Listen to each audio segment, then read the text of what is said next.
This is the Sanford Sports Wrap-Up presented by Alabama Power.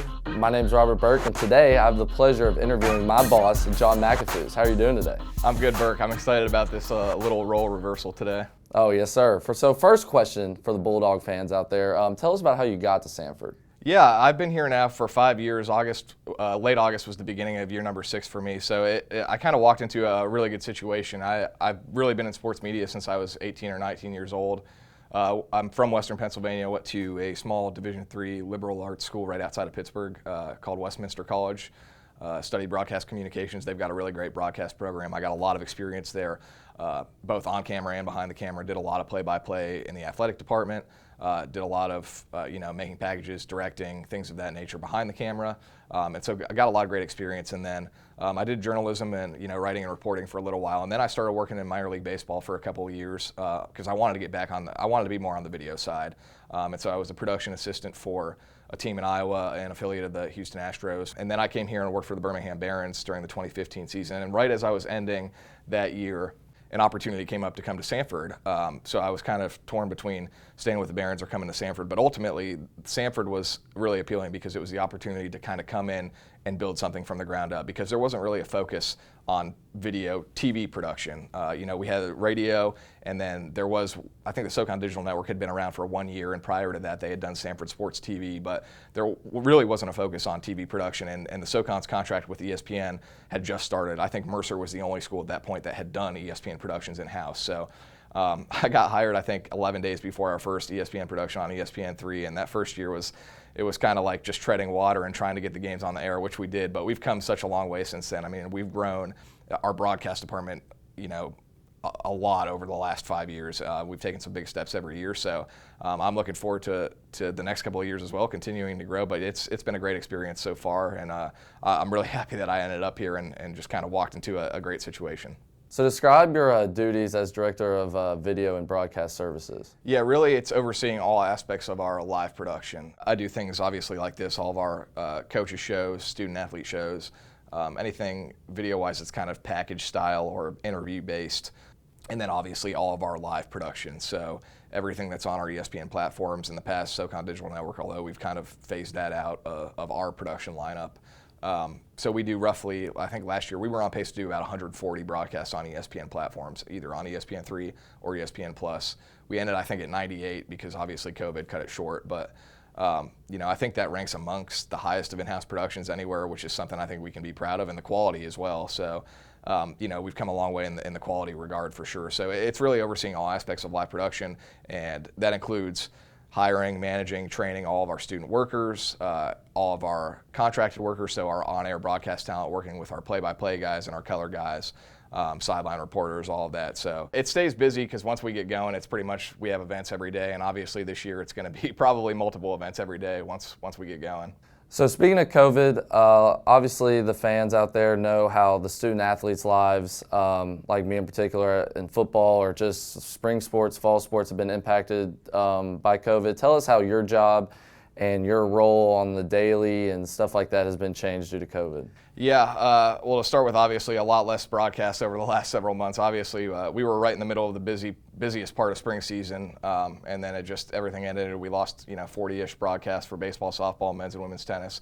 And obviously, fall's been very different. During the quarantine, for me, it was really about helping the entire external unit in whatever roles I could do, since broadcast was not obviously something we were focusing on at the time. So whether it was helping social media or communications when we were in quarantine, and now that we're getting closer to resuming sports, it's kind of back on the broadcast side, doing shows like this, starting to prep for events coming back, and we are going to do some intra-squad broadcasts this fall. We've got some lined up for volleyball and soccer right now, so that'll be good because it's been a little while since we've done any live broadcasts here at Sanford. So I think everyone's excited to kind of get back into it. And I mean, as far as planning for spring, it's tough right now because we don't have schedules for sports. We don't know what it's going to look like, but we can assume that we're going to have events almost every day of the week, and we're going to have a lot of days where we probably have multiple events at once. So it's definitely going to be a challenge, but I mean, that's something that we look forward to, and we'll find a way to get it done. That's kind of what everyone here does, not just in broadcast, but all of Sanford athletics. It's just figure out a way to make it work, and our goal is always going to be to do as many broadcasts as we possibly can once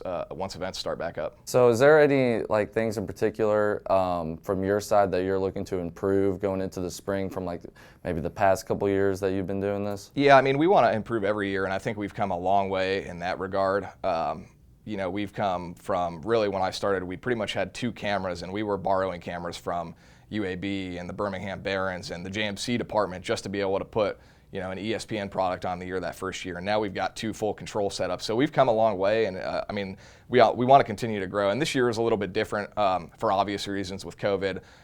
We've made some big equipment upgrades every year. That's probably not going to happen this year. So I think our improvement this year is really going to have to come from our group internally. I think it's really all about the people and what they bring, because we couldn't do what we do without everybody kind of pulling on the same rope. And I'm really probably most proud of the culture we've created within the broadcast department, because I think everyone has a really good time together, and then when it's time to go, everyone takes their job very seriously. And I think that's what led us to having such a good, high quality product on the air every night. And we put the same effort into every single broadcast, regardless of if it's football, volleyball, tennis, baseball, whatever. We're going to put the same effort into it and put together as good a show as we possibly can. And I think for this year, when you look at improvement, each individual can improve a little bit, and that will lead to us collectively improving as a group. I think if everyone can give us an extra 3 to 5% from last year to this year, whether you're a camera op or a play-by-play guy or a color guy or myself directing and producing, we can all raise the bar a little bit from year to year. And I think if we do that, we'll be in a good position. And I'm trying to right now spend some time with students, get some new students in here, some freshman students. We've got a lot of seniors who I can lean on a lot too. We've got some former students in the area that would still like to be involved. So I'm looking forward to it. I think my expectations are always that we're going to be better than we were last year. Yeah, we are a pretty great group. So now it's time for rapid fire questions. All right, so I got 10 questions for you. Okay. The first 5, you can only say one word. Okay. No explanation. It's just the one word, all right? So peanut butter, crunchy or creamy? Creamy. Really? All right. Let's get back on track. All right, smoothie or milkshake?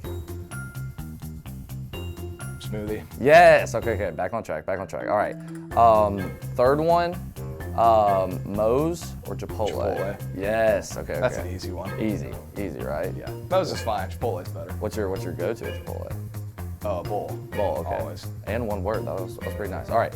Favorite broadcast worker? I can't answer that. Yes, you I can. knew you were going to ask that. Yes, you can. I cannot answer that. All right. I can't answer that. All All right. of them. All of them. Well, that's more than one word. But All. Okay. That works. And then last one. Will I get mic'd up for a football game this year?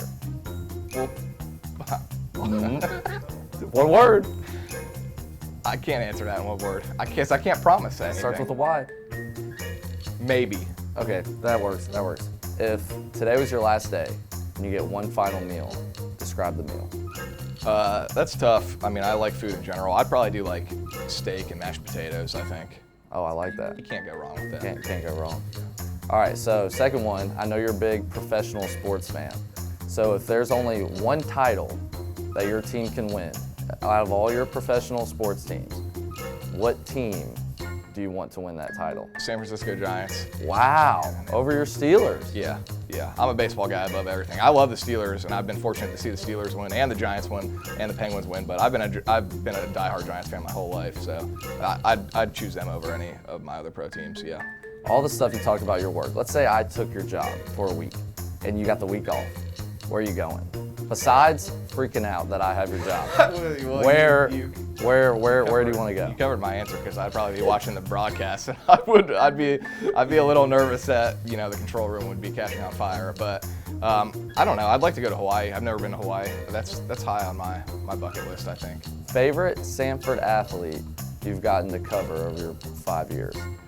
See, that's tough for me to answer too. It's like asking who my favorite student worker is. I enjoy covering all of our student athletes. I try to make sure we give equal coverage to everyone, and I don't want to play favorites and say that I like one program or one athlete over the other. That's a good answer. And then favorite athlete can be college professional of all time for you. Ooh, that's tough too, but I'll stick with Barry Bonds and JT Snow, because those two guys are the reason I became a Giants fan at a young age. But I could list a lot of guys for a lot of different sports. Sanford fans, this man, I get to call my boss every day.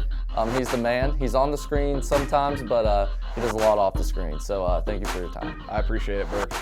Have a good one, Bulldog fans.